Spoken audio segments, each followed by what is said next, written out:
Okay, so full disclosure, we have reached a point in the MCU slash Sony Spider-Verse where I have no idea, not a clue, don't know a thing about these characters. That being said, I went into Morbius purely as thinking it as an action movie or horror movie or an action horror movie, because I guess it's kind of both, because vampires are horror characters, but it's also a comic book movie, so it's an action movie. So it's kind of both. The one thing I do know about Morbius for sure is that his name or his moniker is Morbius the Living Vampire. Well, if I could give this movie a moniker, it would be Morbius the Boring Vampire. Because even the action sequences in this film, to me, I thought they were boring as fuck. There was absolutely nothing exciting about them. I mean, even when Michael Morbius becomes Morbius the Vampire and he's attacking people, it's just, I don't know, it just was not very exciting. I found myself just, I'm sorry, but I was just bored. I mean, the story itself is very stereotypical. The scientist or doctor or person who's dying, in this case, he's literally all three. He's so desperate to find a cure for what's ailing him. Actually, I don't really know what is wrong with him. I don't think it's actually specifically named in the movie.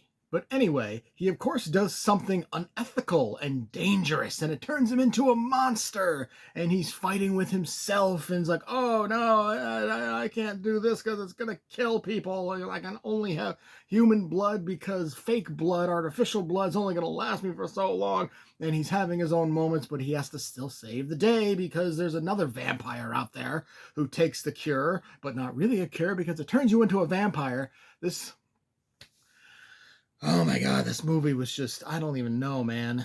Now, Jared Leto, he has proven he is a good actor. He can be fantastic in a movie. And I'm starting to think that comic book movies are not his thing. Now, at the same time, it could also just be the director that's directing him, because the Joker in David Ayers, well, it wasn't really David Ayers, though. That's another thing to get into another time. But Joker in the Suicide Squad was atrocious. But Joker in Zack Snyder's Justice League was fantastic. So it's a bit of a double-edged sword in terms of Leto as Joker. So now Leto is Morbius the Living Vampire. And honestly, again, he is a great actor, but I don't know, he did nothing for me. Like, at no point was I into his performance. Then there's the CGI, which at times it looked fantastic. But then there are other times where it just looked so bad.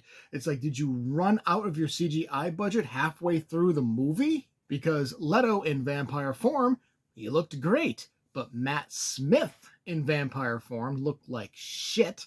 And the final big climactic battle was just a CGI mess. Honestly, the only part of this movie that I actually totally legitimately enjoyed were the two mid-credits scenes.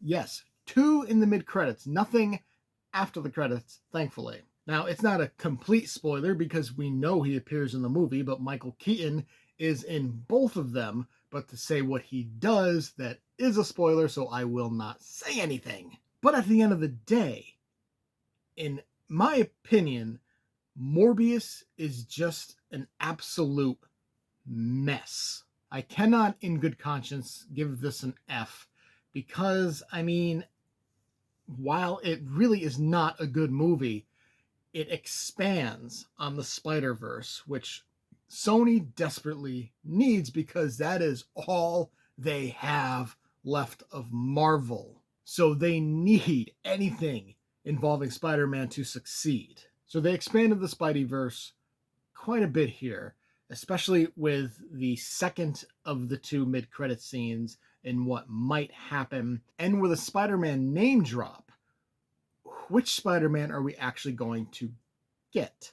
Because as we found out in the Venom 2 post-credit scene, in the No Way Home post-credit scene, Venom is from a different universe. And Venom is very much mentioned in Morbius, so they are a part of the same universe, the Sonyverse. So, which Spider-Man are we going to get? Is Tobey Maguire going to come back at his age? Even though he's not really that old, I can't see it. So maybe Andrew Garfield is going to be coming back as Spider-Man. Who knows? But anyway, I got off track. I give Morbius a D-. Did you enjoy the review? Make sure to hit that like button and subscribe to get notified when more reviews go live. Feel free to leave a comment to discuss your thoughts on the movie or show, and I will see you next time.